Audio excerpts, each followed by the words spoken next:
Boa tarde, Minas Gerais. Boa tarde super especial para Belo Vale, Bom Sucesso, Campo Florido e Espera Feliz. É muito bom ter você ligado aqui na tela da Band. Sexta rodada do Campeonato Brasileiro. Cruzeiro e a estreia de Joel Santana diante do Coritiba. Atlético e o rival histórico Flamengo no Engenhão. Tabus, mudanças, titularidade. Cruzeiro e Atlético. Vão mudar aí para o final de semana.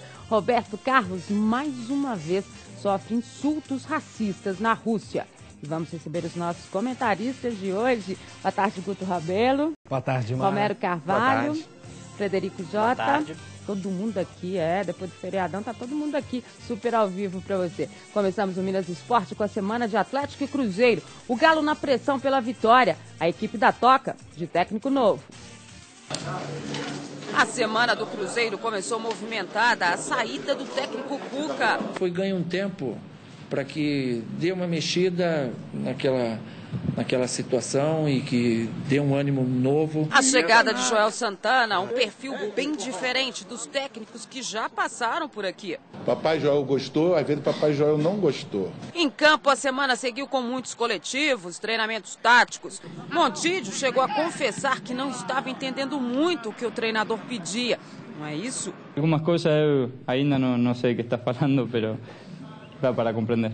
Joel Santana, na verdade, foi bem realista. Pode acertar muito pouco para o jogo contra o Coritiba. Então eu vou tentar arrumar alguma, sei lá, o quadro está meio torto, eu vou ajeitar aqui e vai acontecer.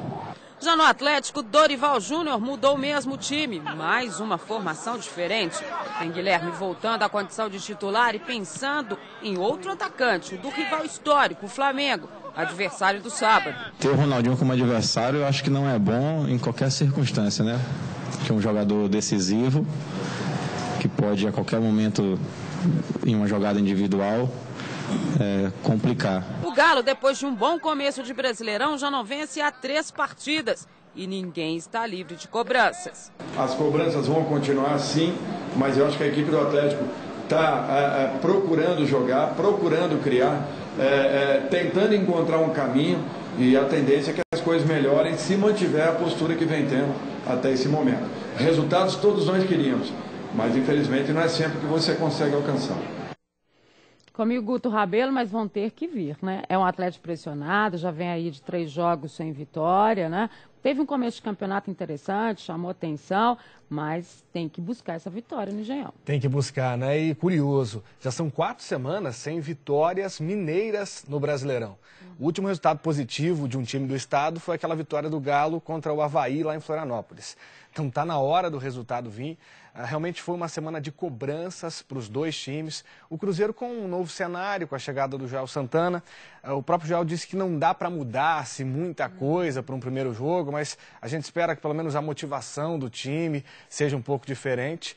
E no caso do Atlético, existe uma pressão para um time que também iniciou muito bem, mas não vence há 3 jogos. E o curioso é que o Atlético venceu as 2 primeiras partidas contra os 2 piores times do Campeonato Brasileiro. Atlético Paranaense e Avaí. Então está na hora do Atlético dar uma resposta. Ontem eu brinquei aqui que sou otimista. Eu estou otimista também. Acho que podemos ter 2 vitórias mineiras nesse sábado. Olha só, porque normalmente os 3 empatam, os 3 perdem, né? Vamos ver se os 2 ganham, já que a América só joga dia 29. Agora, será que o Papai Joel, quando ele diz ali, vou acertar um quadrinho na parede, né? O Papai Joel conversou muito com a galera? Conversou, né, Dimara? Inclusive os próprios jogadores disseram isso ao longo da semana. O Joel chegou cobrando não só dentro de campo, mas fora dele também. E o Fábio foi quem disse isso, o capitão do time. Então, é um prenúncio de que as coisas não estavam erradas somente dentro de campo. Um comportamento mais profissional dos jogadores foi cobrado. Eu acho que esse foi o primeiro ponto que o Joel abordou. No aspecto tático, posicionamento do time dentro de campo, acho que aos poucos ele vai dar uma cara diferente para esse time do Cruzeiro. A cara de um time do Joel, nos últimos tempos, é a cara de um time que marca bem e que se aproveita dos contra-ataques, que não joga muito bonito. Mas o Cruzeiro, nesse momento, precisa mais disso. Mais importante é o resultado, né? Você está sendo gentil para dizer que os times deles são defensivos, né? Daqui a pouco a gente vai falar mais disso. Fábio, o capitão, ele sabe que o novo trabalho leva um tempo. E agora o momento é de unir forças. E acho que é importante a gente ter a consciência de que é muito pouco tempo, mas que a gente sabe que por onde ele passou fez grandes trabalhos e a gente tem total confiança aí que ele vai fazer dentro do Cruzeiro esse bom trabalho que fez em outras equipes. Basta a gente se aplicar cada vez mais, tentar nesse tempo curto aí ajudar da melhor forma possível para que a gente possa vencer já no sábado. A gente conversou algumas vezes dentro dos treinamentos para que a gente possa conhecer também, mas é o que ele disse, nesse momento a gente não pode ser muito radical, a gente tem que primeiramente ele conhecer os jogadores melhor para ver como pode usar da melhor forma possível. Então, em 3 dias de trabalho, isso é muito difícil, mas lógico que os jogadores se colocaram toda à disposição aí para ajudar nesse tempo curto a facilitar ao máximo aí para que a gente possa estar melhor preparado e já visando o esquema, a postura que o Joel quer. Comigo, Romero Carvalho. Montilho, a gente viu agora mesmo, disse que não entendeu muito, né, o que o Joel pediu. Papai Joel.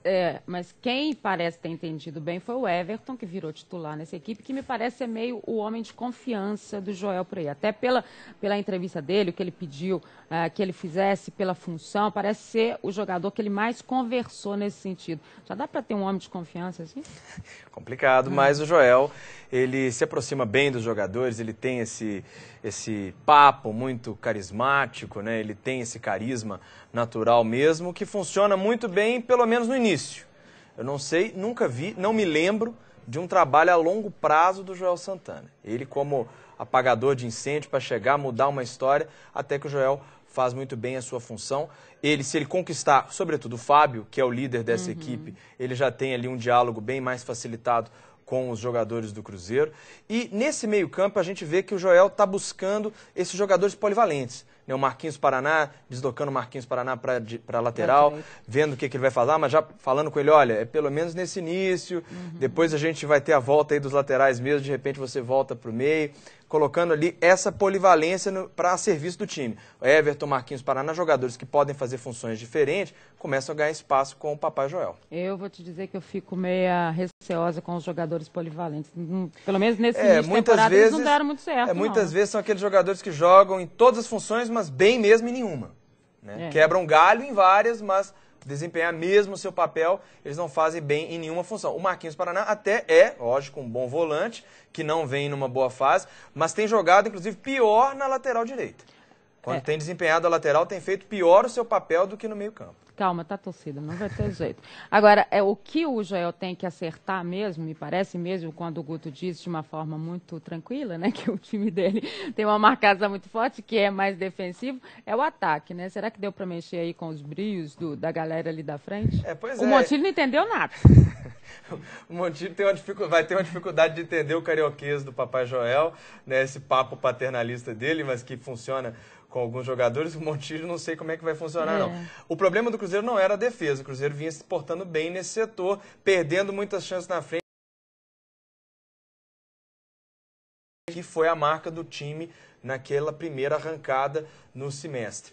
Esse momento do Cruzeiro era o momento mesmo de acertar essa transição do meio para o ataque. Como é que o time vai fazer isso? Vai ficar continuando alçando bolas para um time que não joga com centroavante, que não aproveita a velocidade dos seus atacantes. Ou seja, esse é o momento do Joel tentar corrigir isso. Porém, ele, como sempre fez na sua carreira, vai corrigir atrás primeiro e tentar ver o que ele faz ali na frente. Ele sempre gostou, quando tinha elencos limitados, de jogar em função do seu principal jogador. No caso do Cruzeiro é o Montijo, mas o Cruzeiro não tem um elenco limitado e tem uma estrutura muito melhor do que os times que o Joel Santana tradicionalmente trabalha no Rio de Janeiro. É até uma dúvida que a imprensa carioca está trazendo como o Joel vai se portar, finalmente tendo um elenco à disposição e uma estrutura à disposição, que esse é o momento dele provar de fato que ele é um treinador de ponta. Porque senão vai ficar sempre aquela coisa, o Papai Joel que chega para salvar o time, mas quando tem à disposição um trabalho para fazer mesmo, uma história no clube, aí a gente tem que ver como é que ele se porta. A gente vai conferir tudo lá na Arena do Jacaré, né? Flamengo pela frente, rival histórico e tradicional. O Engenhão, a necessidade de vitória, é o sábado do Galo, no confronto contra o rubro-negro carioca. Na cidade do Galo, o Flamengo merece respeito. Apesar do mau momento, o time carioca é um adversário tradicional. Ainda assim, o Galo só pensa na vitória. O time quer buscar os 3 pontos no Rio de Janeiro para voltar a subir na classificação do Campeonato Brasileiro. Não podemos ir lá pensando, vou jogar contra o Flamengo, jogar retraído na defesa. Jamais, vamos jogar nosso futebol. O mesmo jeito, com agressividade, tentando a vitória. Sem vencer a 3 jogos no Campeonato Brasileiro, o Galo, que brigava pela liderança da competição, caiu para o 5º lugar. Agora, para se reabilitar no torneio, o técnico Dorival Júnior conta com o atacante Guilherme. O artilheiro está de volta ao time. E com o artilheiro em campo, o Galo também quer acabar com aquela história chata de nunca ter vencido no estádio Engenhão. A gente trabalha em função disso também, de quebrar esses tabus, de quebrar essas tal maldição, a fim de conquistar os 3 pontos e de voltar para casa com uma vitória que já pode nos dar uma posição melhor na tabela. Aí, além do Guilherme, aí o Patrick na lateral direita e o Guilherme Santos na esquerda. Do Patrick, muita gente vai falar assim, mas como que o Dorival mudou o seu conceito? Ele disse que o Guilherme tinha que esperar um pouquinho na volta, porque veio da contusão, esperou um pouco para voltar a ser titular. O mesmo não está acontecendo com o Patrick. Óbvio que no caso do Patrick ele não tem alternativa. Né? O Roger jogando no Engenhão, o menino foi quase protegido aqui na Arena do Jacaré, né? Você imagina jogar lá, né, Fred? Então, é uma outra situação, né? Completamente diferente. É diferente de você ter o Mancini, que é um jogador experiente, rodado, e você ter o Roger, que todo mundo literalmente jogou para ele. Né? Todo mundo cercou o garoto num jogo contra o Atlético Goianiense em casa. No Engenhão é outra história, uma coisa completamente diferente. E eu minimizo um pouquinho essa história de rivalidade. Eu acho que é uma coisa que está muito mais ligada ao passado, a uma tradição, do que uma coisa atual. É para o torcedor, e mesmo assim para um torcedor, né, que vivenciou uma outra época. Tem uma rivalidade antiga, mas que eu acho que ela não progrediu com o passar do tempo, porque os times não tiveram grandes encontros dos últimos anos para cá. Agora, o Guilherme Santos na outra lateral, dá pra gente entender um pouquinho também. Você tem um lateral que vai jogar muito mais avançado, que tem muito mais força. Você tem o Léo Moura entrando por ali, ou seja, pro Atlético jogar com um lateral que avança mais, a chance de dar certo é maior. E tem uma outra coisa que a gente tem que lembrar, né, Edmar? O Flamengo vai com 3 zagueiros.